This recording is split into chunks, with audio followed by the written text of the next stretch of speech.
Četvrtkom termin rezervisan za izdavačku kuću Dereta.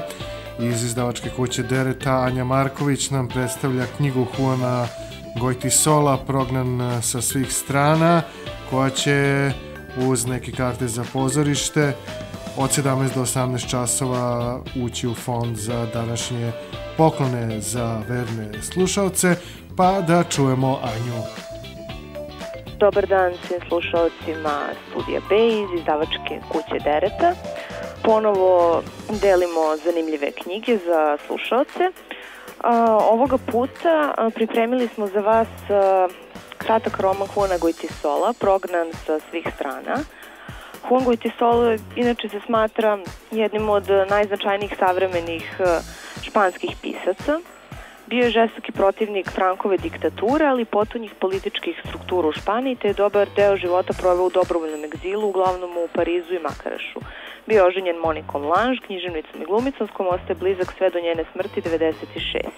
Tokom svog boravka u Francuskoj upoznao je Buñuela, Sartra, de Beauvoir, Camusa i Jean Geneta, koji postaje njegov više moralni nego literarni mentor. Igrao je veoma bitnu ulogu u upoznavanju evropskog kulturnog kruga sa književnošću latinoameričkog buma i bio je blizak prijatelj sa Carlosom Fuentesom, začetnikom magičnog realizma. Juan Goytisol je autor više od 20 romana, a dobitnik je najznačajnijih španskih književnih nagrada. 2014. godine ovenčan je nagradom Miguel de Cervantes za životno delo. Dereta je nedavno roman Prognan sa svih strana objavila u okviru projekta Otuđenje i identitet u savremenoj evropskoj književnosti. Dakle, projekat koji je nastao u saradnji sa programom Kreativna Evropa.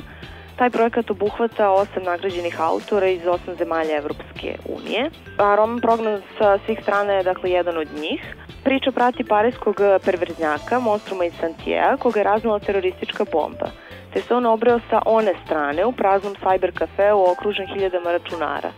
Na njegov e-mail potom počinju da pristižu uznemirujuće poruke kompanije L'Oreal i dilera Kreka, verskim pamfleti i seksualne nepodopštine, kao i bezbrojne bizarne reklame.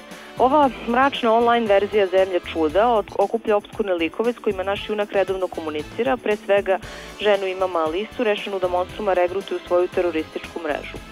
Ako ste mislili da se Goytisolo tu zaustavio, prevarili ste se.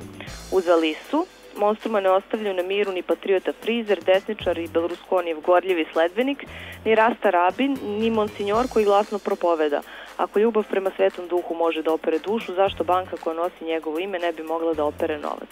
I svi junaci ove knjige su neopozivo ludi. U ovom kratkom romanu autorov britki jezik potpuno dolazi do izražaja, kritička oštrica usmerena je, čini se, protiv svih: filozofa, revolucionara 68-aša, zatim religijskih institucija, terorista, farmaceuta, pop zvezda, golfera. Goytisol ne pokušava da navede čitaoca na intelektualnu igru, već naprotiv on poziva na prepuštanje leksičkoj bujici koja ne mora nužno biti sklopljena u smisaonu celinu, stvarajući time plodno tle za jedinstvenu crnohumornu zabavu, gde je verovatno najvažnije pitanje 21. veka koje non-stop postavljamo: šta se ovde dogodilo, veoma legitimno, ali i potpuno nesuvislo. Dakle, jedna veoma zanimljiva knjiga. Takođe da podsjetimo slušaoce da Dereta slavi dane španskog jezika i književnosti i da povodom toga da smo povodom toga organizovali akciju koja će trajati do 29. juna u našoj knjižari u Knez Mihajlovoj 46, kao i preko našeg sajta možete sa popustom od 30% da kupite sve Deretine knjige koje su prevedene sa španskog jezika. To bi bilo to. Puno pozdrava iz izdavačke kuće Dereta. Pored knjige Prognan sa svih strana Juana Goytisola iz Derete, moći ćete da konkurišete u posljednjem satu od 17 do 18 i za 2 puta po 2 karte za pozorište Slavija večeras u 20 časova Koštana Bore Stankovića u režiji Velimira Mitrovića, glume Vesna Paštrović, Boško Puletić, Lepomir Ivković i Žarko Stepanov. Za 15 minuta vesti, pa se čujemo sa vama. Ostanite uz vaš Studio B.